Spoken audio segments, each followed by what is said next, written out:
Islamic inheritance law जो है इसके अंदर बहुत से कवानीन हैं, अच्छे भी हैं, लेकिन कुछ कवानीन ऐसे हैं, कुछ रूल्स ऐसे हैं जिस पे ऑब्जेक्शन किया जाता है, ऑब्जेक्टिफाई किया जाता है जिनको। उसमें से सबसे बड़ा जो है वही कि एक मर्द औरत, मैन वुमेन दोनों के दरमियान बराबरी नहीं है, रेशियो 2:1 है। हम जो है ज़कात तो दे रहे हैं, लेकिन ज़कात भी शायद हराम माल की दे रहे हैं मेरे ख्याल से, क्योंकि इन्नल्लज़ीना याकुलूना अम्वालल यतामा ज़ुल्मन इन्नमा याकुलूना फ़ी बुतूनिहिम नारा व सयस्लौना सईरा। जब किसी शख्स ने अपनी बहन का हक मार लिया तो हराम माल अपने पास रखे हुए और वो ज़कात भी निकाले जा रहे हैं। एक बात मैं कहना चाहूँगा कि पोता पोती को महरूम किया जाता है वो तो ठीक है, लेकिन उससे बढ़कर एक और बात कही जाती है कि होना तो ये चाहिए था कि पोता पोती चूंकि यतीम है उनका हिस्सा ज्यादा होता। वजह यह कि उनकी किफालत की जिम्मेदारी भी मतलब उनके वालिद नहीं है, तो इस वजह से होना ये चाहिए था कि पोता पोती के हक में हिस्सा ज्यादा होता। इसके बरखिलाफ हमें ये देखने को मिलता है कि मुकम्मल उनका हिस्सा ही खत्म है। 47 तरीके से पोता पोती को हिस्सा मिल रहा है। 47 तरीके से, वेज से, इतने कॉम्बिनेशन से इसको हिस्सा मिल रहा होता है पोता पोती को। हाँ, कोई ऐसा प्लेटफॉर्म नहीं होता, बनता है तो अपने ही मकतबे फिक्र का प्लेटफॉर्म बनता है, उस पर डिस्कशन होता है। कंबाइन मकतबे फिक्र का बने, इसमें तो कोई इख्तलाफ नहीं ना। कुरान और हदीस के अकॉर्डिंग सब मुत्तफिक हैं कि भी किसका शेयर कितना है। तो अगर बेदारी के प्रोग्राम किए जाएं तो बड़ा आसानी है। बच्चे कोर्सेज करते हैं, टेक्निकल कोर्सेज करते हैं, कोई भी घर वाला तरगीब नहीं देता कि भाई तकसीम मिरास का भी कोई कोर्स कर लो जाए। अस्सलाम वालेकुम वरहमतुल्लाहि वबरकातुहू। मोहतरम नाज़रीन, हमारे दरमियान एक ऐसी पर्सनालिटी मौजूद है जिन्होंने अपने पैशन को अपना काम बनाया। प्रोफेशनली उन्होंने किसी और लाइन को चूज़ किया था, लेकिन पैशन ने उन्हें, उनके शौक ने उन्हें एक और राह की तरफ ले गए, एक ऐसी राह की तरफ जहां बहुत कम लोगों की तवज्जो जाती है। हमारे दरमियान मौजूद है अनवर आलम साहब। ये प्रोफेशनली एक इंजीनियर है। इन्होंने जामिया मिलिया से कंप्यूटर्स एंड इलेक्ट्रॉनिक्स में इंजीनियरिंग कंप्लीट की। इसके बाद आप जामिया हमदर्द में भी काम किए, आपको बहुत से सर्टिफिकेट्स मिले हैं, बहुत से अवार्ड्स भी मिले हैं। आपकी खुसूसी बात यह है कि आपने डिफेंस मिनिस्ट्री कुवैत के लिए भी काम किया है। 2013 के बाद आपका शौक ज्यादातर इस्लामियात की तरफ आया, तो इसके बाद आपने अरबी की तरफ तवज्जो दिया। मुफ्ती जहांगीर आलम कासमी के पास आपने अरबिक ग्रामर सीखी। इसके बाद 2015 के बाद आपने अपना रुख तमाम का तमाम इस्लामी कानूनी विरासत की तरफ मुड़ा। आपका शौक, आपका जज्बा, आपका पैशन सिर्फ एक राह की तरफ मुड़ा और वो था इस्लामिक इनहेरिटेंस लॉ। हमारे दरमियान मौजूद है अनवर आलम साहब। मैं आपका इस्तकबाल करता हूँ इस पॉडकास्ट में। अस्सलाम वालेकुम रहमतुल्लाह। वालेकुम अस्सलाम रहमतुल्लाह वबरकातुहू। अनवर आलम साहब, बड़ी खुशकिस्मती है कि आप हमारे दरमियान मौजूद हैं। सबसे पहले तो मुझे ये बात जानने की बड़ी जुस्तजू है कि आप इंजीनियरिंग फील्ड को छोड़ के आपने कानूनी विरासत की तरफ क्यों आए? मतलब क्या चीज़ थी जिसने आपको मजबूर किया कि आप एक फील्ड छोड़कर दूसरे फील्ड को अपनाएं? अस्सलाम वालेकुम वरहमतुल्लाह, अल्हम्दुलिल्लाह रब्बिल आलमीन वस्सलातु वस्सलामु अला रसूलिल अमीन। रब्बि इश्रह ली सदरी व यस्सिर ली अमरी वहलुल उक़दतम मिन लिसानी यफ़क़हू क़ौली। पहले तो मैं शुक्रिया अदा करता हूँ इदारा तहक़ीक़ तसनीफ़ का कि मुझे इस पॉडकास्ट के लिए मदऊ किया। पहले तो मैं वाज़ेह कर दूँ कि मैं अभी भी एक नेटवर्क एंड सिक्योरिटी इंजीनियर हूँ इसी डोमेन के अंदर, और वो मेरा एक माश का ज़रिया है। और ये जो दूसरा फील्ड है इस्लामिक लॉज ऑफ इनहेरिटेंस, ये एक शौक है, और शौक एक इत्तेफाकन हर चीज़ के पीछे कोई हादसा होता है। अच्छा। एक प्रोग्राम किया गया था जमात इस्लामी हिंद के थ्रू, जिसका ये कैटलॉग है छोटा सा, मिरास की तकसीम, और ये 22 था 29 नवंबर 2015 में एक मुहिम चली थी, जहेज़, मीरास और निकाह। ये प्रोग्राम मैंने अटेंड किया था, मौलाना वलीउल्लाह सईदी ने ये खिताब किया था, और उस टाइम पर घर में रिलेशन में किसी की डेथ हो गई थी, और वहाँ पे बच्चियों को हिस्सा नहीं दिया गया था। सारा हिस्सा जो है बच्चों ने मकान को बेचकर तकसीम कर लिया। तब से इसकी तरफ रग़बत पैदा हुई। फिर दूसरी किताब मैंने यहाँ, पहली जो किताब थी उस फोल्डर के बाद, ये सिराजी का आसान हल, जो मुफ्ती रईस अहमद खान कासमी भोपाली साहब की लिखी हुई है। ताजुल मसाजिद में ये शेखुल हदीस हैं मीरास के, और इसके बाद ये दूसरी किताब सैयद शौकत अली साहब की तकसीम मिरास। इससे फ़ायदा उठाने की कोशिश शुरू की, फिर धीरे धीरे इंशाल्लाह ये सिलसिला आगे बढ़ता रहा। अच्छा, माशाअल्लाह, बड़ी खुशी है। अच्छा, कानूनी विरासत के ताल्लुक से एक आम लोगों के अंदर जहन पाया जाता है कि विरासत के जो मामलात हैं या फिर विरासत के जो मसले हैं, इल्म मीरास मिन जुमला बड़ा मुश्किल इल्म है, बहुत टफ है। आप इस पर क्या कहेंगे? मेरा जो बैकग्राउंड है एक मैथमेटिक्स से है, इंजीनियर होने के नाते। जी तो मुझे इसमें बड़ी आसानी महसूस हुई, क्योंकि सारा जो लॉज ऑफ इनहेरिटेंस है कुरान करीम में, वो फ्रैक्शनल मैथमेटिक्स के ऊपर बेस्ड है, जिसमें फिक्स शेयर अगर डिफाइन है, बेटी अगर अकेली है तो 1/2 है, 2 या 2 से ज़्यादा बेटियां तो 2/3 हिस्सा होगा। औलाद की मौजूदगी में माँ बाप का हिस्सा 1/6 है। औलाद की मौजूदगी में बीवी का हिस्सा, अगर शौहर की डेथ हो जाती है तो बीवी का हिस्सा 1/8 है। तो ये सारे फ्रैक्शनल पैरामीटर्स हैं, तो इनको ऐड करना, सबट्रैक्ट करना, डिवीजन मल्टीप्लिकेशन करना, तो ये मैथमेटिक्स का पार्ट है। और दूसरा ये कि जब ये कहा गया दीन व यूस्र, दीन आसान है, तो दीन का एक हिस्सा तकसीम मिरास भी है। तो मैं समझता हूँ इसमें केवल तवज्जो की ज़रूरत है। अगर हम तकसीम मिरास को सीखने से पहले मैथमेटिक्स सीख लें तो बड़ी आसानी हो जाएगी। अनवर साहब, ऐसा तो नहीं कि जो कानून विरासत का जो मामला है सिर्फ इस्लाम के बाद है, इस्लाम से पहले भी विरासत की तकसीम का मामला वगैरह था। तो इस्लाम से पहले जो तकसीम विरासत का मामला था, उसका क्या स्ट्रक्चर था?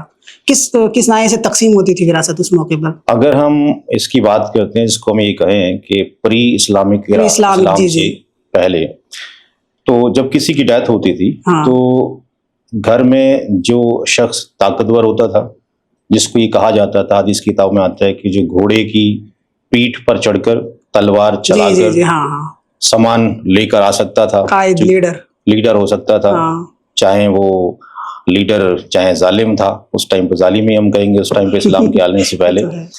तो सारी प्रॉपर्टी का मालिक वही हो जाया करता था, हत्ता के जो बच्चे थे और जो औरतें थीं और जो बूढ़े थे, उनको कोई हिस्सा विरासत में नहीं दिया जाता था। सिर्फ लीडर बड़ा जो होता था वही पूरा कब्जा कर लेता था। दूसरा ये समटाइम्स ये भी देखने को मिलता है कि जो शख्स मर जाता था, उसकी जो वाइफ होती थी, वो भी एज ए इनहेरिटेंस का ही पार्ट बन जाती थी। इतना बड़ा जुल्म था। जब इस्लामी कानून आया, इस्लामी कानून विरासत आया, तो इस्लामी कानून विरासत में क्या हिकमतें थी जो इससे पहले में नहीं थी, जिस वजह से इस्लामी कानून विरासत आया? इसके अंदर क्या हिकमतें हैं या फिर विजडम क्या है इसमें? मैं समझता हूँ, जितना रिसर्च मैंने किया है, कि जो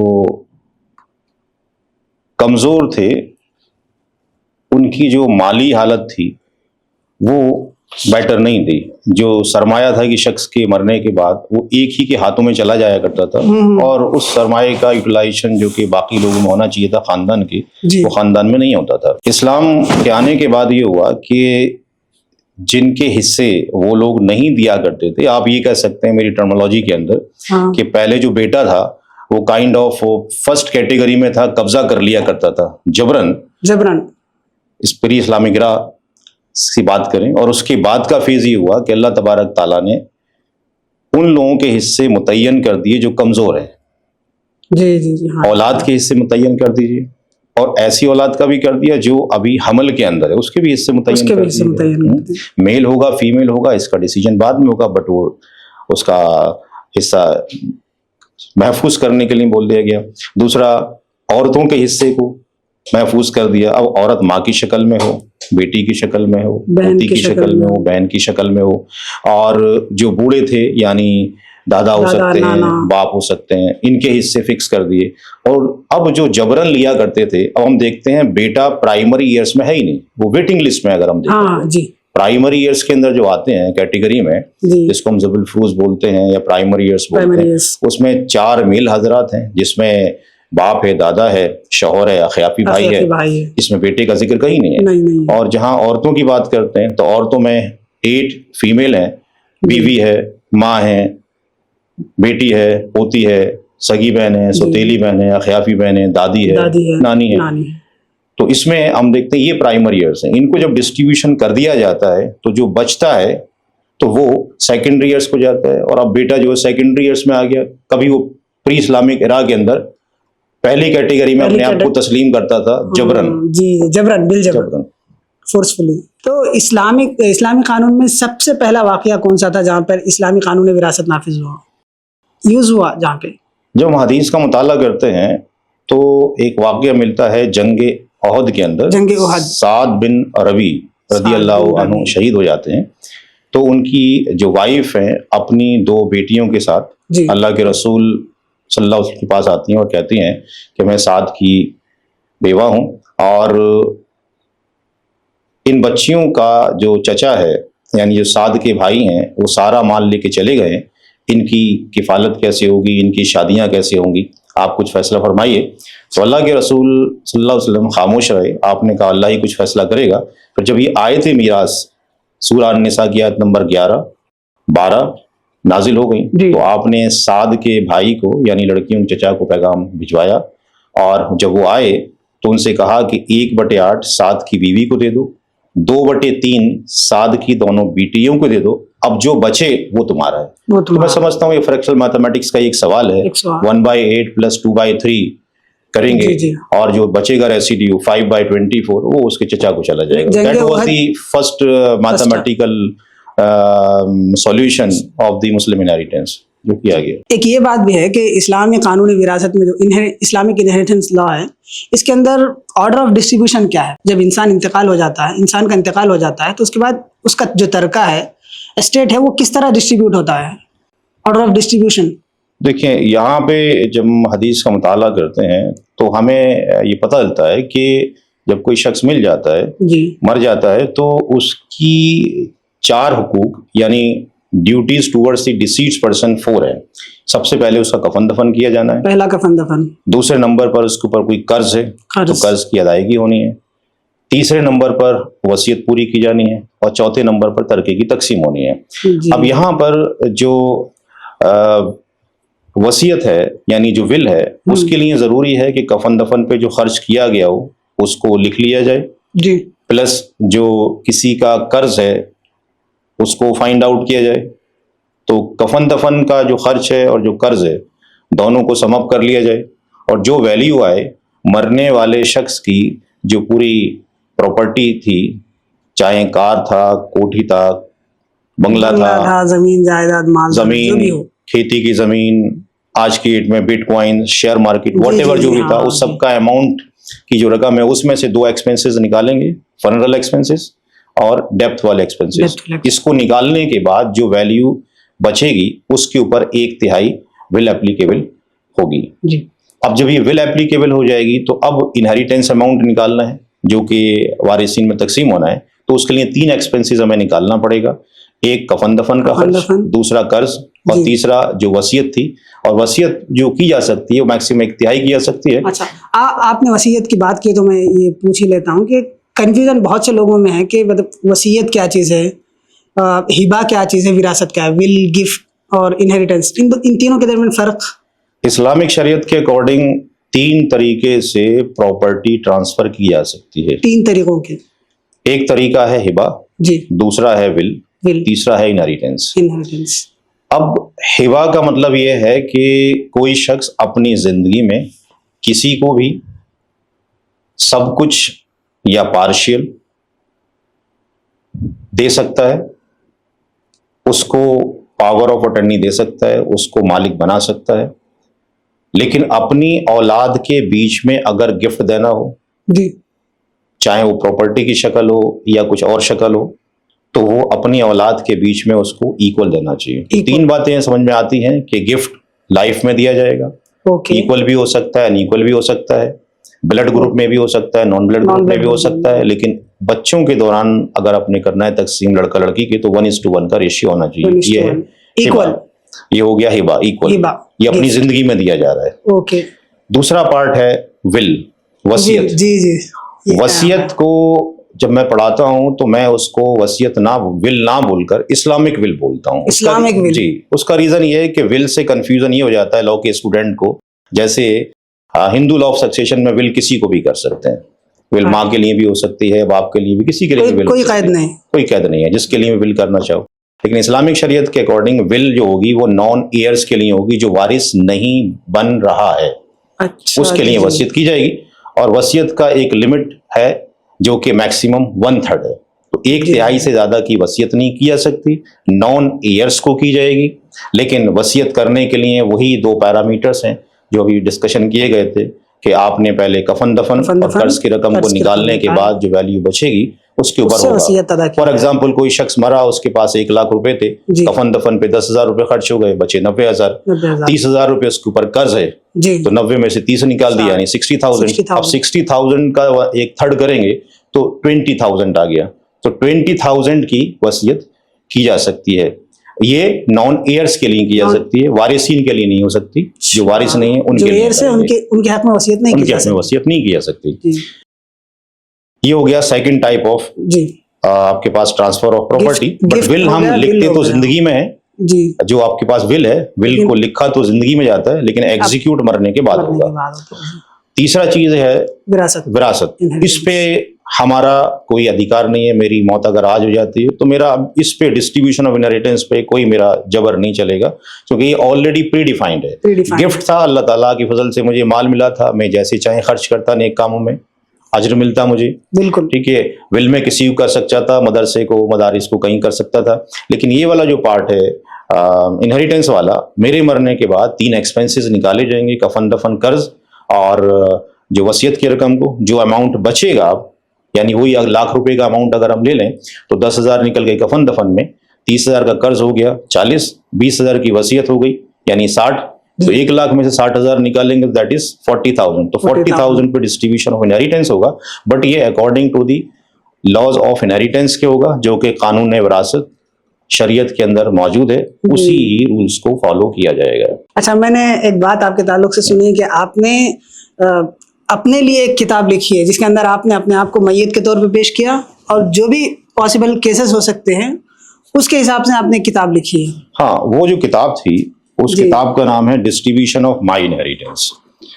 इसमें मैंने ये केस 19 केस स्टडीज बनाई है और अपनी यानी इसके अंदर आप मैयत है। हाँ, अगर फर्ज कर लीजिए मैं आज मर जाता हूँ तो मेरे घर में मेरे वालिद मौजूद हैं, अभी मेरी माँ मौजूद है, दादी का इंतकाल अभी कुछ दिन पहले हो गया, तो वो केस स्टडी यहाँ से नलीफाई हो गई। ठीक है, तो वालिद हैं, वालिदा हैं, हम 4 भाई हैं, यानी मेरे बाद 3 भाई और बचते हैं, 2 बहनें हैं, बीवी है, 4 बेटियां हैं। तो कैसे तकसीम होगा उसके मैथमेटिकल फार्मूलेज मैंने ड्राइव कर दिए। अब उनको इतना करना है मेरी मौत के बाद मेरी सारा एसेट जो है उसकी कॉस्ट क्या है वो निकाल के वहां पे पुट करना है, किसको कितना हिस्सा आना है वो उन्होंने तकसीम करना है। तो मैंने अपना काम कर दिया। आपने अपना काम कर दिया। उन्होंने अपना काम करना है, आगे उनके ऊपर जिम्मेदारी। चलिए, बहुत अच्छा। ये जो भी इस्लामिक लॉ है, इस्लामिक कानून, इस्लामिक इनहेरिटेंस लॉ है, इसमें एक बड़ा मसला ये आता है कि हम बोल लेते हैं, तकरीरें कर लेते हैं, लोगों की बात पहुंच जाती है, लेकिन जब इम्प्लीमेंट करने की बात आती है लोग बहुत हिचकिचाते हैं, पीछे हटते हैं। आपके नज़र में कोई ऐसा केस है कि जहाँ आपको इन सब चैलेंजेस को फेस करना पड़ा और आपने इस्लामिक इनहेरिटेंस लॉ को इम्प्लीमेंट किया? देखिए, यहाँ पर मैं अपने ही वाकया बता देता हूँ, क्योंकि वैसे तो कहा गया दीन और युस्र, आपके साथ हुआ है, दीन आसान है। इम्प्लीमेंटेशन की बात आती है तो कैसे किया जाए, एक टफ टास्क है। मैं 2 साल का था, अपनी नानी के पास रहा। अच्छा। और जब मैंने Kuwait army ministry of defence join किया 2000 के अंदर, तो नानी साहिबा की डेथ हो गई, और डेथ से पहले वो एक पेपर तहसील से बनवाया उन्होंने, और उसमें लिखा कि जीते जी इस मकान की मैं मालिक हूँ, मरने के बाद मेरे नवासे, 4 नवासे मालिक हैं। और वो सब लोगों ने मान लिया कि नानी का जो घर है इन 4 का हो गया, भाइयों का। लेकिन जब तकसीम मिरास पढ़ना शुरू किया तो मैंने कहा कि भाई ये जो विल की गई है इट्स नॉट करेक्ट, ये इनकरेक्ट है। रीजन बिहाइंड इज दैट, एक हदीस है, जिस किसी ने किसी की मिरास काटी, रोज़े क़यामत अल्लाह ताला उसकी जन्नत की मिरास काट देगा। अब वो लाइल्मी की वजह से था या किसी और वजह से था, तो उसको दुरुस्त किया जा सकता है, क्योंकि हम सारे लोग अभी हयात हैं भाई। तो हमने कहा कि ये जो वसीयत की गई है वो गलत इसलिए हो गई कि हमारी माँ हयात है, हमारे नाना हयात हैं, तो उन दोनों का हिस्सा कट रहा है। तीसरी बात ये कि नानी के भाई भी मौजूद हैं, नानी के भाई मौजूद हैं, तो हमारी जो माँ है उसका हिस्सा आधा हो जाएगा और 1/4 हमारे नाना को चला जाएगा, बाकी जो बचेगा 1/4 उनके भाइयों को जाएगा। अब विल का जहां तक ताल्लुक है, वो इतनी तो हो सकती है, गुंजाइश है कि 1/3 हमें मिल जाए, पूरा घर हमारा नहीं है। तो फिर हमने उसको 22 साल के बाद डिस्ट्रीब्यूशन करना शुरू किया। अब पेचीदगी ये आई कि 22 साल के बाद जब डिस्ट्रीब्यूशन किया तो अब नानी के केवल 1 भाई जिंदा है जो IPS ऑफिसर है, जो इलाहाबाद में है, बाकी लोग दुनिया से चले गए। तो हमने पता किया कौन बचा है, कौन रह गया है, कौन कहाँ एग्जिस्ट करता है, फिर उसका कैलकुलेशंस किया। अलीगढ़ में भी इधर रिलेटिव हैं, उनका भी हिस्से में कुछ आया, कुछ मुरादाबाद के हिस्से में आया, कुछ इलाहाबाद वालों के हिस्से में आया, जा के दिया आपने। हाँ, तो अल्लाह का शुक्र है कि ये पेचीदगी तो हुई, थोड़ा दिक्कतें पेश आई, लेकिन अगर हल करना चाहते हैं तो किया जा सकता है। अब इसके बाद फिर नाना की डेथ हुई कुछ सालों के बाद, क्योंकि प्रॉपर्टी का डिस्ट्रीब्यूशन तो पहले नानी वाली की नहीं हुआ था, नाना की भी डेथ हो गई, तो अब नाना के जो हिस्से में आया था वो किसको जाए, क्योंकि नाना के केवल एक ही औलाद है, हमारी माँ, और कोई है नहीं, नाना का कोई भाई नहीं। तो अब ना जो हमारी जो वालिदा है वो तो प्राइमरी ईयर्स में आ गई, जी, तो उनको आधा मिल जाएगा नाना की प्रॉपर्टी से। अब जो आधा बचा वो कहाँ जाएगा, क्योंकि कोई रेसिडरी नजर नहीं आता, पुरानी कुरीम में रेसिडरी नजर नहीं आता। लेकिन हदीस मुबारक में जाते हैं तो पता लगता है कि अगर बेटी के साथ में सगी बहन हो या बेटी के साथ में सौतेली बहन हो तो असवा मागरी बन जाती है, यानी रेसिडरी विद एनोदर बन जाती है। तो 1/2 माल की मालिक उनकी बहन हो जाएगी नाना की। लेकिन पता ही चला कि जब डिस्ट्रीब्यूशन का नंबर आया तो नाना की जो बहन है वो भी दुनिया से जा चुकी हैं, उनके जो 2 बेटे हैं और बाकी जो बेटियां हैं उन 3 बेटियों में से एक का इंतकाल हो चुका है। तो एक लंबा प्रोसीजर हो गया सिलसिला डिस्ट्रीब्यूशन का। तो बेटर वे इज दैट कि जितनी जल्दी डिस्ट्रीब्यूशन का सिस्टम कर लिया जाए अच्छा है, तो इस तरीके से आसानियां पैदा की जा सकती हैं, अदरवाइज पेचीदगियां ही पेचीदगियां हैं। इस्लामिक इनहेरिटेंस लॉ जो है इसके अंदर बहुत से कवानीन हैं, अच्छे भी हैं, लेकिन कुछ कवानीन ऐसे हैं, कुछ रूल्स ऐसे हैं जिस पे ऑब्जेक्शन किया जाता है, ऑब्जेक्टिफाई किया जाता है जिनको। उसमें से सबसे बड़ा जो है वही कि एक मर्द औरत, मैन वुमेन दोनों के दरमियान बराबरी नहीं है, रेशियो 2:1 है, 1:1 नहीं है। देखिए यहाँ पर अगर हम देखें तो इश्यूज जो पैदा हैं वो 2 हैं, कॉन्फ्लिक्ट जो हैं जी। एक तो ये है कि औरत को आधा मिलता है, मेजॉरिटी इसी बात को ही जानती है क्योंकि वो आगे और इसी बात को फैलाती है, प्रोपेगेट करती है, बाकी मीडिया अपना काम करते हैं। और दूसरा, पोता पोती को दादा की मीरास में हिस्सा नहीं मिलता। तो पहले हम डिस्कशन करेंगे पहला वाला जो कॉन्फ्लिक्ट है। जब हम इसका रिसर्च करते हैं और स्टडी करते हैं सालों साल तो पता लगता है ऐसा नहीं है। औरत को 4 तरीके से 4 वेज से प्रॉपर्टी में हिस्सा मिलता है। 4 तरीकों से, 4 तरीके हैं। एक ऑप्शन ऐसा होता है कि जिसमें हम ये देखते हैं कि औरत को तो हिस्सा मिलता है प्रॉपर्टी में और मर्द को नहीं मिलता। एक ऐसा केस एग्जिस्ट है। ऐसा भी है? हाँ जी, औरत को मिलता है, मर्द को नहीं मिलता। दूसरा एक ऐसा केस है कि इसमें औरतों को ज्यादा हिस्से मिलते हैं, शेयर्स, और मर्दों को कम मिलते हैं। ये भी एक अजीब सा हिस्सा नजर आता है। तीसरा हम देखते हैं कि मर्द और औरत को बराबर मिलता है। अफसोस ये कि जो कैटेगरी है जिसमें औरत को कम मिलता है और आदमी को ज्यादा मिलता है, हम उसी को ही एम्पलीफाई करके लोगों के साथ में प्रोपेगेट करते हैं, बाकी नहीं करते। इसके ऊपर हमने एक किताब लिखी है जिसका नाम है inheritance shares of Muslim women. ये इसको 3 लॉ के प्रोफेसर्स ने और 2 इस्लामिक स्कॉलर्स ने इसको वेरीफाई किया है किताब को। इसके अंदर मल्टीपल केस स्टडीज हैं हर एक टॉपिक के ऊपर, तो इस किताब में पढ़ा जा सकता है। एग्जाम्पल्स दे भी जाए इस प्रोग्राम के अंदर तो अंडरस्टैंडिंग होना मुश्किल है, क्योंकि जब तक आपको प्राइमरी नॉलेज ना हो लॉज ऑफ इनहेरिटेंस की, क्योंकि सारा मैथमेटिकल कैलकुलेशंस है, फ्रैक्शनल बेस्ड है, तो वहां से आसानी से समझा जा सकता है। इसके अंदर वो तमाम केसेस हैं, तमाम केसेस मौजूद हैं। औरत को ज्यादा मिलता है, मर्द को कम मिलता है। तो वहां पर जो 4 केस हमने डिस्कशन किए वो चारों केसेस बुक के अंदर अल्हम्दुलिल्लाह मौजूद हैं। जैसे आप ही ने कहा कि पोता पोती पे कि पोता पोती को महरूम किया जाता है, तो ये जो कहा जाता है कि पोता पोती को हिस्सा नहीं मिलता, तो हम जब पढ़ाते हैं, एक बात मैं कहना चाहूंगा कि पोता पोती को महरूम किया जाता है वो तो ठीक है, लेकिन उससे बढ़कर एक और बात कही जाती है कि होना तो ये चाहिए था कि पोता पोती चूंकि यतीम है उनका हिस्सा ज्यादा होता। वजह यह कि उनकी किफालत की जिम्मेदारी भी, मतलब उनके वालिद नहीं है, तो इस वजह से होना ये चाहिए था कि पोता पोती के हक में हिस्सा ज्यादा होता। इसके बरखिलाफ हमें ये देखने को मिलता है कि मुकम्मल उनका हिस्सा ही खत्म है। देखिए अब इसमें भी कॉन्फ्लिक्ट ये है कि क्या वाकई इस्लामिक शरीयत ने पोता पोती को महरूम किया है, या हमारे इल्म की जो कमी है लॉज ऑफ इनहेरिटेंस के रिगार्डिंग, क्या इसके अंदर वो इश्यूज आता है। मैंने जब रिसर्च करना शुरू किया तो एक किताब लिखी, Muslim inheritance case study, share of grandson and granddaughter. इसके किताब ही लिख दी इस पे। अच्छा, 47 तरीके से पोता पोती को हिस्सा मिल रहा है। 47 तरीके से, वेज से, इतने कॉम्बिनेशन से इसको हिस्सा मिल रहा होता है पोता पोती को। हाँ, अब चंद चीजें ऐसी हैं जैसे बेटे की मौजूदगी में ना पोते को हिस्सा जाएगा ना पोती को हिस्सा जाएगा। ओके। अब ये जो लॉ है, ये लॉ आता है कि जो करीब तरीन यानी जो क्लोजेस्ट रिलेटिव होगा उसको शेयर जाएगा और जो दूर का रिलेटिव होगा उसको नहीं जाएगा। तो इसमें केवल ऐसा नहीं है कि बेटे की मौजूदगी में पोते को नहीं मिल रहा है, हम मल्टीपल केसेस पॉइंट आउट कर सकते हैं। जैसे फॉर एग्जांपल किसी शख्स की अगर डेथ होती है, उसके वालिद भी हयात हैं और उसके दादा भी हयात हैं जी, और मरने वाले का औलाद भी मौजूद है, एग्जिस्ट करती है, तो मरने वाले के वालिद को 1/6 जाएगा, दादा ब्लॉक हो जाएगा। तो अब दादा को क्यों नहीं बोलते, दादा को हिस्सा क्यों नहीं दिया? दूसरा पॉइंट, माँ की मौजूदगी में दादी भी मौजूद है, नानी भी मौजूद है। हाँ। कोई शख्स की डेथ हुई, उसकी औलाद मौजूद है, उसकी माँ का हिस्सा 1/6 है, 16.67%, ना उसकी दादी को जाएगा ना उसकी नानी को जाएगा। इस पे आप क्यों नहीं बोलते? क्योंकि हमें इल्म नहीं है। तीसरी बात ये कि ये कह देना बेटे की मौजूदगी पोता पोती को हिस्सा जाने से रोक लेती है, ये पॉइंट तो ठीक है, लेकिन इसके आगे आप बढ़िए, अगर 2 बेटियां किसी की हों तब भी पोती को हिस्सा नहीं मिलता, ये भी आप नहीं बोलते कभी, आप तो बेटे का नाम लेते हैं।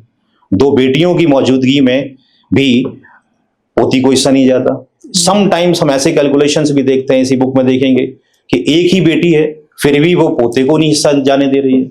तो इसका मतलब ये हो गया कि मैंने एक फोल्डर लिखा है जिसका नाम है पोते की मिरास में रुकावट कौन, बेटा बेटी या दोनों ही। तो जब तक हमें कैलकुलेशंस नहीं आएगा और हमें वो रूल्स नहीं आएंगे जो हजरत उमर रदी अल्लाह ताला अन्हु ने अपने दौरे खिलाफत में दिए थे, that is known as doctrine of all, तब तक हम इसको नहीं समझ सकते।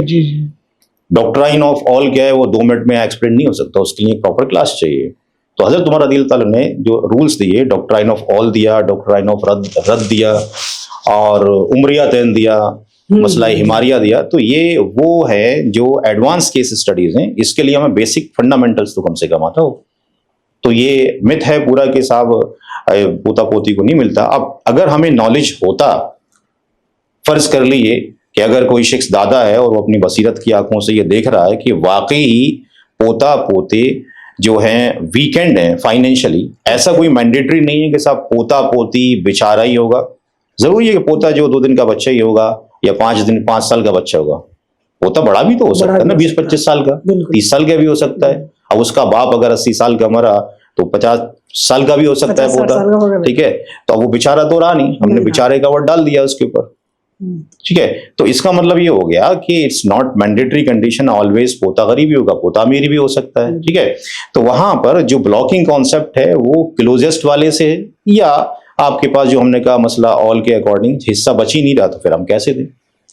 तो हमें इल्म को सीखने की जरूरत है। कुछ कॉम्बिनेशंस को रख के हमने ये कह दिया कि ठीक है। और दूसरा हम ये कहते हैं, जो लोग इस पे तंज करते हैं, हम ये कहते हैं कि बाकी जो हिस्से मुकर्रर है, कभी उसके ऊपर आपने इजलास किए हैं, कभी उसके ऊपर आपने लोगों को उभारा है, कभी उसके लिए आपने जुलूस निकाले हैं कि भाई ये औरतों का हक दो, हकदारों का हक दो, कभी बात नहीं होती है। और प्रॉपर्टी अगर 1000 रुपए की बची हो तो कोई नहीं बोलता है, और 1 करोड़ की बची हो तो पोता जो है बेचारा हो जाता है।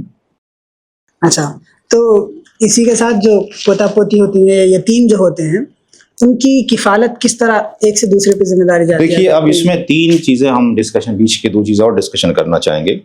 वो ये कि अगर दादा ये देख रहा है कि पोता पोती को हिस्सा नहीं मिल रहा है according to the Islamic law, क्योंकि वो इस मल्टीपल केसेस के दायरे में आ रहे हैं जी, और कोई जुल्म नहीं हो रहा है, तो दादा उनके लिए 3 सपोर्ट्स कर सकता था। पहला ये कि उसको अपनी जिंदगी में वो जरूरतमंदों को हिबा कर सकता है, बिल्कुल बिल्कुल, मकान में हेल्प कर सकता है, दुकान में कर सकता है, तिजारत में कर सकता है। दूसरा ये कि वो ये कर सकता है कि उनके लिए विल कर सकता है। सूरह निसा में आयत नंबर 11 में 1 बार विल का डिस्कशन है, 12 के अंदर 3 बार विल का डिस्कशन है, 1/3 तक की विल मैक्सिमम की जा सकती है। और तीसरी बात ये कि वो किफालत का जिम्मेदार दादा है। अगर बच्चे छोटे हैं, बड़े हैं तो खुद पोते दादा की किफालत करने में लगेंगे, अंडरस्टूड है? ठीक है। और अगर वो छोटे हैं तो दादा किफालत करेगा, और दादा की खुदा ना खास्ते डेथ हो जाती है तो वो ट्रांसफर चला जाता है, किफालत का मसला चचाओं पे चला जाता है, दादा के बाद चला जाता है, दादा के बाद चचा, उसी खानदान की पैदावार है। एक नॉर्मल क्वेश्चन ये भी है कि जब किसी इंसान का इंतकाल हो जाता है तो उसका तरका जो उसकी विरासत है वो फौरी तकसीम करना बेहतर है, या फिर किसी हिकमत के तहत ताख़ीर भी की जा सकती है? हाँ, अब जब हम ये क्लासेस कंडक्ट करते हैं, अल्हम्दुलिल्लाह 2015-17 से कंटिन्यू मैं क्लासेस ले रहा हूँ लॉज ऑफ इनहेरिटेंस की। तकरीबन 2000 स्टूडेंट दुनिया भर में फ़ायदा उठा चुके हैं। तो एक तो वो सिलेबस है जो मैं उनको पढ़ा रहा होता हूँ। आफ्टर कंडक्टिंग द क्लास जो भी पर वीक होती है, उसके बाद हम उनके पर्सनल क्वेश्चंस लेते हैं जी।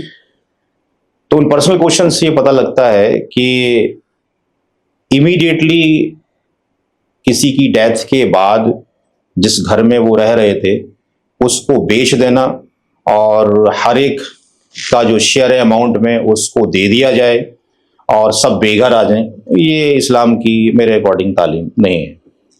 इस्लाम तो सबको एक साथ में रखना चाहता है, मिलजुल कर रखना चाहता है। तो अगर कुछ इस तरह के केसेस एग्जिस्ट करते हैं कि एक ही घर है, एक घर में बहुत सारे अफराद रह रहे हैं, बेटा है, बेटी है, माँ बाप थे और वो वालिद का इंतकाल हो गया, अब दादा रह गए, दादी रह गई और बीवी बच्चे रह गए, तो अगर उसको बेच दें तो कहाँ जाएंगे? तो बेटर इज दैट कि सबसे पहले काम करना चाहिए एक पेपर के ऊपर, चाहे कोर्ट के पेपर के ऊपर लिखना चाहिए कि फला शख्स की डेथ हो गई है, वो इसका बेटा था, अब उसकी बीवी बची है, माँ है, बेटी है, बीवी है, इतने बेटे इतनी बेटियां हैं।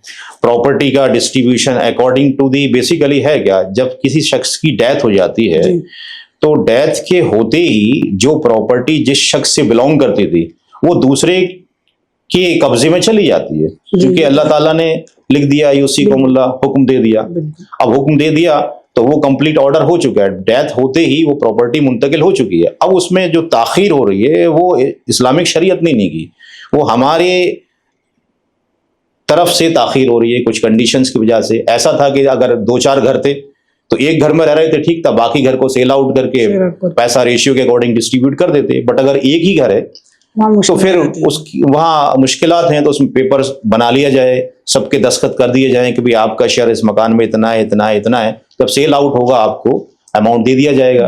समटाइम्स ऐसा हो सकता है कि दादा ये कहने लगे कि भाई मेरा जो हिस्सा है मुझे दे दो, और अगर मरने वाले की जो औलाद है वो दादा का हिस्सा दे देती है कि दादा ये रहे आपके पैसे 16.67%, तो दादा का जो हिस्सा था वो अपने नाम में करा लें वो, तो दादा का भी हिस्सा प्रॉपर्टी में नहीं रहा, और दादा को अपने घर में रखें और खिदमत करें और सवाब कमाते रहें। इस तरीके से काम हो सकता है। तो मैनेज करना पड़ेगा कि किस तरह का केस है, किस तरह का कंडीशन है, इस तरह से कर सकते हैं।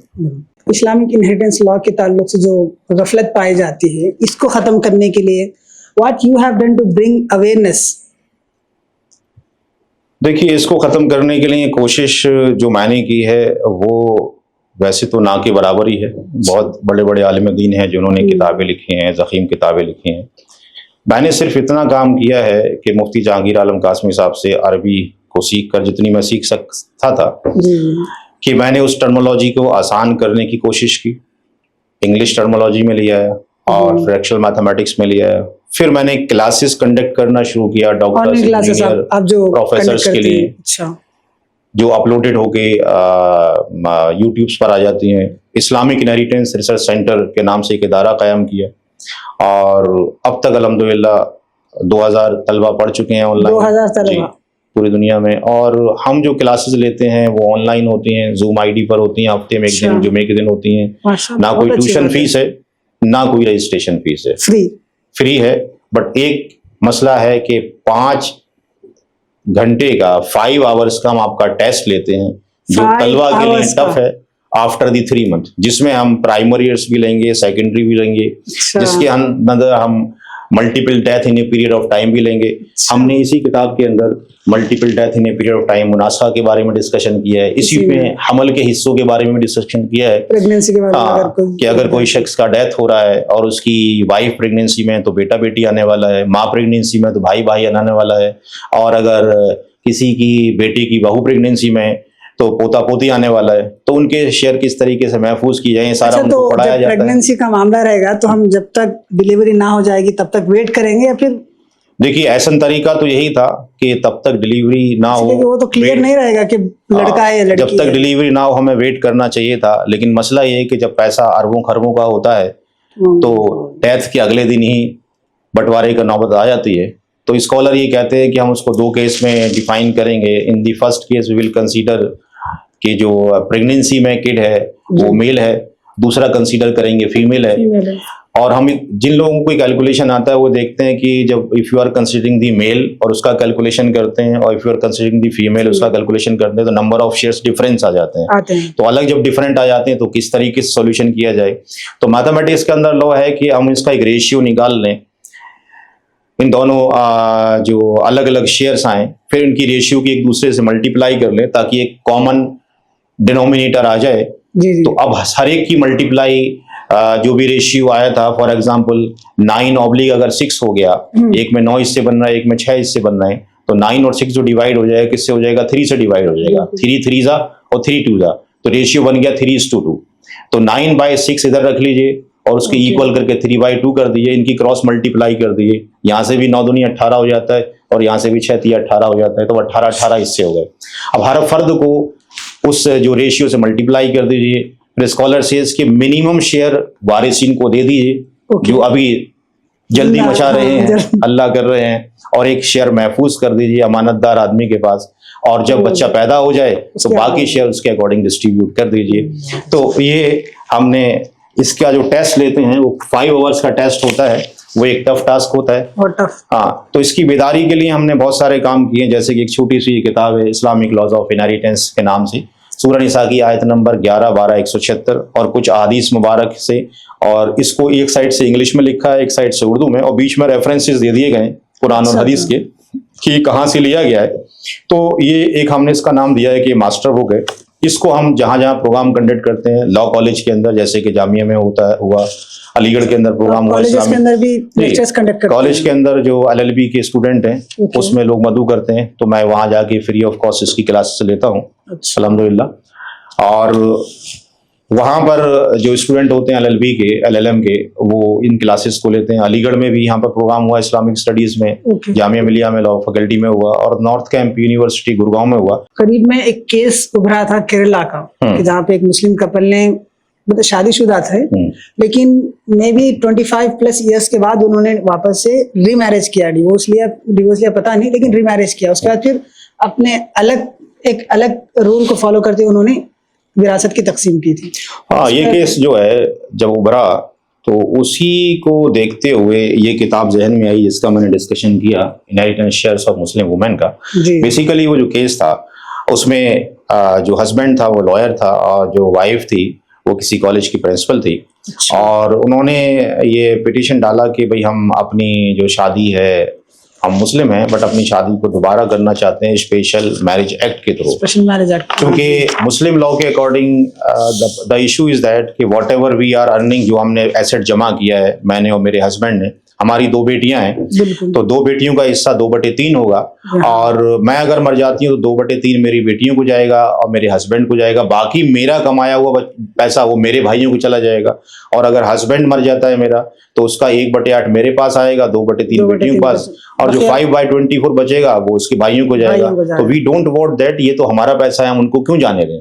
तो इसलिए हम इसको रीमैरिज करना चाहते हैं। और उसके बाद ये इशू पैदा हुआ, मेरा एक स्टूडेंट है लतीफ शेख, गोवा की हैं और स्टूडेंट रहे विरासत के। जब वो मैसूर में उनकी जॉब लगी तो उन्होंने बताया कि अनवर भाई, यहाँ पर तकरीबन 1000 से ज्यादा लोगों ने उस केस के बाद, जो कि मुस्लिम है, अपनी शादी दोबारा से स्पेशल मैरिज एक्ट के थ्रू रजिस्टर्ड कर दिए। 1000 लोगों ने। अब सोचिए कि इसमें कौन कौन गुनाहगार है। मैं भी, क्योंकि मैं इल्म मिरास को जानता हूँ, मुझे और तेजी करनी चाहिए प्रोग्राम में, और वो उलमाए किराम भी जो तकसीम मिरास को जानते हैं और इसकी अवेयरनेस आगे नहीं फैला रहे। तो हमें जरूरत है आज की डेट में एक ऐसे प्लेटफॉर्म की जहाँ पे लॉयर, जहाँ पे मुफ्ती हजरात, क्योंकि मुफ्ती हजरात लॉज ऑफ इनहेरिटेंस के कवानीन जानते हैं, लॉयर्स लोग जो दुनिया में पेचीदगियां हैं उनको जानते हैं। हम अपने मसाइल मुफ्ती हजरात से सॉल्व कराने के बजाय कहाँ जाते हैं, कोर्ट में जाते हैं। कोर्ट में जब जाते हैं तो उनको लॉज ऑफ इनहेरिटेंस नहीं पता। जो पार्टी ज्यादा पैसे देती है उसके हक में फैसला हो जाता है, नाइंसाफी हो जाती है। तो हमें एक ऐसा मुखलिस लोगों का प्लेटफॉर्म चाहिए जिसके अंदर मैथमेटिशियन भी हों कैलकुलेशन करने के लिए, जिसमें लॉयर्स भी हों, जिसमें उलमा इकराम भी हों, एक साथ एक कमरे में बैठें। और जिनका प्रॉपर्टी का मैटर है, कोई कब्जा करके बैठ गया है तो उसके पास पैसे नहीं है, तो उस केस को लड़ें, या तो फ्री में लड़ें, या दूसरा तरीका ये है कि उसकी प्रॉपर्टी जब सेल आउट हो तो उससे रीजनेबल प्राइस ले लें और उसका हक एटलीस्ट उसको दिलवा दें। तो इस तरीके के प्लेटफॉर्म होने चाहिए, तो फिर ये काम हो सकता है। पूरी एबिलिटीज एक जगह जमा हो जाए, सलाहियतें मिलके एक साथ काम करें, मुखलिस लोगों तभी काम होगा, अदरवाइज पॉसिबिलिटी नहीं है। अनवर साहब, अभी जो हिंदुस्तानी कल्चर में हो या फिर हिंदुस्तान के तनाजुर में जो गफलत पाई जाती है, उसके ताल्लुक से उम्मन क्या वजूहात रहती हैं? विरासत का मामला हो या कुछ भी हो, लेकिन इन मामला में बहुत गफलत पाई जाती है। सभी लोगों को मालूम है कि तक़सीम विरासत का मामला क्या है, अहकाम क्या है, हिस्से क्या है, लेकिन फिर भी गफलत बरती जाती है। तो एक ही पॉइंट में अगर आंसर सुनना है तो फिर तो मैं ये कहूँगा कि माल की मोहब्बत है सबको, माल की मोहब्बत। जो कि तक़सीम मिरास का मसला अगर सीख भी लिया, अच्छा, तो माल शायद देना पड़ जाएगा। तो अब इसके बेदारी के प्रोग्राम किए जा सकते हैं कि कैसे बेदारी पैदा की जाए, गफलत कैसे दूर हो। एक तो ये कि चूंकि मैं एक इंजीनियर हूँ, हाँ। और मैं कितने भी प्रोग्राम कर लूँ, अगर इतने प्रोग्राम किसी आलिम दीन ने किए होते जगह जगह जाके, तो इसका इम्पैक्ट शायद 2000 नहीं 2 लाख लोग सीख सकते थे इस प्रोग्राम को। जो भी आपके पास प्रोग्राम है, उसका एक स्पेसिफिक प्लेस है, कौन सा प्रोग्राम कहाँ से ऑर्गेनाइज होना चाहिए। अगर इसी चीज को ऑर्गेनाइज किया जाए मसाजिद के मेंबर से, जुमे के खुतबात में अगर उलमा इकराम इस मौजू पर खुतबा देना शुरू कर दें, 54 या 52 फ्राइडे आते हैं साल में, 2-4 बार तो तकरीबन डिस्कशन हो। और मैं समझता हूँ वो शायद ज्यादा बेटर है। रमजान मुबारक में इतने लोग आते हैं, हम जो है ज़कात तो दे रहे हैं, लेकिन ज़कात भी शायद हराम माल की दे रहे हैं मेरे ख्याल से, क्योंकि इन्नल लदीना याकुलूना अम्वालल यतामा ज़ुल्मन इन्नमा याकुलूना फी बुतूनिहिम नारा व सयस्लौना सईरा। जब किसी शख्स ने अपनी बहन का हक मार लिया तो हराम माल अपने पास रखे हुए, और वो ज़कात भी निकाले जा रहा है। तो उसको अगर ये पता चल जाए कि माल हराम है, और ये मस्जिद के मिंबर से फ्राइडे के रोज इंफॉर्मेशन आनी शुरू हो जाए, एक मुहिम चल पड़े, आज इस मस्जिद में खुतबा होगा तक़सीम रास पे, कल पड़ोस वाली में होगा, कल इस वाली में होगा, तो मेरे ख्याल से एक तो तरीका ये इस तरीके से किया सकता है। दूसरा, जो वीकली प्रोग्राम्स होते हैं, कहीं मंथली प्रोग्राम होते हैं, तो कभी कभी तो तक़सीम मिरास पर होना चाहिए। या कहीं शादी का इनविटेशन आपके पास आता है एंड यू ऑलरेडी नोज कि भाई उसने बहन का हक नहीं दिया है, तो why you are going to for that invitation, वहाँ जानी नहीं चाहिए। आपको पता है पहले वो हराम माल लेके बैठा हुआ और उसी की दावत आपको खिलाने वाला है, तो हमें बाइकआउट करना चाहिए ऐसे लोगों का। इसी तरीके से हम देखते हैं बहुत सारी तंजीमें मौजूद हैं ह्यूमन राइट्स के ऊपर, वुमेन्स राइट्स के ऊपर, चिल्ड्रन राइट्स के ऊपर। तो ऐसी कोई तंजीम बनाई जाए जो इनहेरिटेंस राइट के ऊपर हो, मल्टीपल मकतब फिक्र के लोग मिल जाएं एक साथ, और कभी एक दिन एक प्लेटफॉर्म पे इजलास करें जिसमें देवबंदी भी हों, बरेलवी भी हों, अहले हदीस भी हों, जमात इस्लामी के भी हों, तबलीगी जमात की भी, सब एक जगह इकट्ठे हों और लोगों को इकट्ठा करें और इस पे प्रोग्राम करें, इस पे जुलूस निकालें। और वो मैंने यहाँ पे लिखा है, जालिम कौन, फैसला कौन करेगा, मैं, आप या वो। इसमें हर एक को मैंने समझाने की कोशिश की है कि कोई ऐसा प्लेटफॉर्म नहीं होता, बनता है तो अपने ही मकतब फिक्र का प्लेटफॉर्म बनता है, उस पर डिस्कशन होता है। कंबाइन मकतब फिक्र का बने, इसमें तो कोई इख्तलाफ नहीं ना, कुरान और हदीस के अकॉर्डिंग सब मुत्तफिक हैं कि भी किसका शेयर कितना है। तो अगर बेदारी के प्रोग्राम किए जाएं तो बड़ा आसानी है। बच्चे कोर्सेज करते हैं, टेक्निकल कोर्सेज करते हैं, कोई भी घर वाला तरगीब नहीं देता कि भाई तक़सीम मिरास का भी कोई कोर्स कर लो जाए। मैं जब कोर्स शुरू करता हूं तो उससे 1-1.5 महीने पहले अनाउंसमेंट शुरू कर देता हूं। लोग अपनी मर्जी से फॉर्म को रजिस्टर्ड करते हैं। मैं देखता हूं, जो एवरेज देख रहा हूं, कि अगर 150 लोगों ने रजिस्ट्रेशन किया होगा तो पहली क्लास में 85 लोग होंगे। अभी जो 22वां बैच शुरू किया है इसमें 52 लोगों ने एनरोल किया था, लेकिन क्लास में कल 18 लोग मौजूद थे, 1/3। तो अवेयरनेस के लिए बहुत जरूरी है कि क्या हिकमतें हैं, अल्लाह ताला क्या चाहता है, इसकी अहमियत क्या है। तो अहमियत का तकाजा अगर हम जाकर देखें, कुरान करीम में अल्लाह ताला ने जिस इल्म को फरीदा तम मिनल्लाह कहा, वसिया तम मिनल्लाह कहा, यूसी कौमुल्लाह कहा, फर्ज करार दे दिया, हुक्म करार दे दिया, और लास्ट में ये भी बोल दिया जो इसको पूरा नहीं करेगा तिलका हुदूदुल्लाह बोल दिया। बाउंड्रीज एंड लिमिट सेट है, इसकी अकॉर्डिंग ही फैसला करना है, तो इसके अकॉर्डिंग ही करना है, ना कम ज्यादा करना है किसी का। तो हम वही फॉलो नहीं कर रहे हैं। अब इसको करने के लिए मेरी जरूरत कम है, मैं तो एक कैलकुलेशन को सिंप्लीफाइड वे में कर सकता हूँ। यहाँ जरूरत है उन उलमा इकराम की जिनको ये फन आता है कि आर्टिकल्स लिखना आता है तो आर्टिकल्स लिख लें, वीडियो बनाना आता है वीडियो बनाएं, और बेटर इज दैट कि फेस टू फेस प्रोग्राम हर मस्जिद में कंडक्ट होने चाहिए। अवेयरनेस की जो बात आई थी उसमें एक पॉइंट हम बताना भूल गए कि हमने एक फॉर्म रिलीज किया है। ये इस फॉर्म का नाम है application for distribution of inheritance. Generally हम ये देखते हैं कि मस्जिद से ऐलान लगता है कि फला साहब की डेथ हो गई है और जनाजे की नमाज इस वक्त पर इस मस्जिद में होगी। बिल्कुल। अब हमने उसका एक हक तो अदा कर दिया, जनाजे की नमाज पढ़ के, उसके ऊपर कर्ज था, इसके ऊपर हमारी कोई तवज्जो नहीं है। उसने वसीयत की थी, इस पे तवज्जो नहीं है। फिर तरके की तकसीम होनी है, इस पे हमारी कोई तवज्जो नहीं है, बेफिक्री है। तो होना ये चाहिए कि मस्जिद की जो कमेटी है संजीदा होना चाहिए, मस्जिद के इमाम को भी जब कोई शख्स ये ऐलान कराने आए कि फला की डेथ हो गई है तो उस शख्स को ये फॉर्म पकड़ा दें कि भाई ऐलान कर दिया है हमने, ये फॉर्म ले जाइए और भर के लेके आइए। वालिद साहब का नाम क्या है, हु आर यू, आप कौन हो, क्या रिश्ता है तुम्हारा मैयत से, जो शख्स मरा है उसके ऊपर कोई कर्ज तो नहीं है, जो शख्स मरा है उसने कोई वसीयत तो नहीं की है जी। और फिर इस फॉर्म को जमा करना है। आप अगर बेटे हो तो लिखो कि मैं बेटा हूं, अच्छा, और इस मेरे वालिद साहब के तरके की तकसीम जल्दी से जल्दी किया जाए। मेरे वालिद साहब ने किस किस को छोड़ा है उनके नाम यहाँ लिख दें। नाम अगर लिखने में शर्म किसी को आती तो लिख दे कि वालिद साहब छोड़े हैं, माँ छोड़ी है। अब जो माँ हो सकती हैं वो 3-4 भी हो सकती हैं इस्लामिक लॉ के अकॉर्डिंग, है जी, 4 बीवियां भी हो सकती हैं। तो एक तो सगी हो जाएगी, बाकी सुतेली हो जाएंगी, वो अलग पार्ट। बट मरने वाले की तो चारों ही बीवियां हैं। फिर उसका बेटा कितना है, बेटी कितना है, सगी बहन सुतेली बहन कितना, ये सारा लिस्ट भर के सबमिट कर दें मस्जिद के अंदर। और इमाम साहब को या मुफ्ती साहब को कैलकुलेशन आना चाहिए। और ये नीचे जो एप्लीकेशन नंबर है, इस एप्लीकेशन में उसका टेलीफोन नंबर लिख दिया जाए बंदे का, अच्छा, जो भी आया है। और यहाँ पर इसको रिसीप्ट को यहाँ से कट करके उनको दे दिया जाए और यहाँ पे एप्लीकेशन लिख दिया जाए, नंबर, और यहाँ डिसीड्स मरने वाले का नाम, यहाँ जो ऐलान कराना आया था वालिद साहब, हाँ, वालिद साहब की ऐलान कराने के लिए आया था उस शख्स का नाम, यहाँ वालिद साहब का नाम, यहाँ एप्लीकेशन नंबर और यहाँ रेसिपेंट के सिग्नेचर। ये स्लिप लेकर वो चला गया। 1 हफ्ते के बाद जो मस्जिद में आएगा, फतवा रेडी होगा, वो स्लिप दिखाएगा, अपना फतवा ले जाएगा। तो अगर इसको हर मस्जिद में रख दिया जाए तो बड़ा आसानी हो जाएगा। ये फॉर्म हमारा चल रहा है महाराष्ट्र में।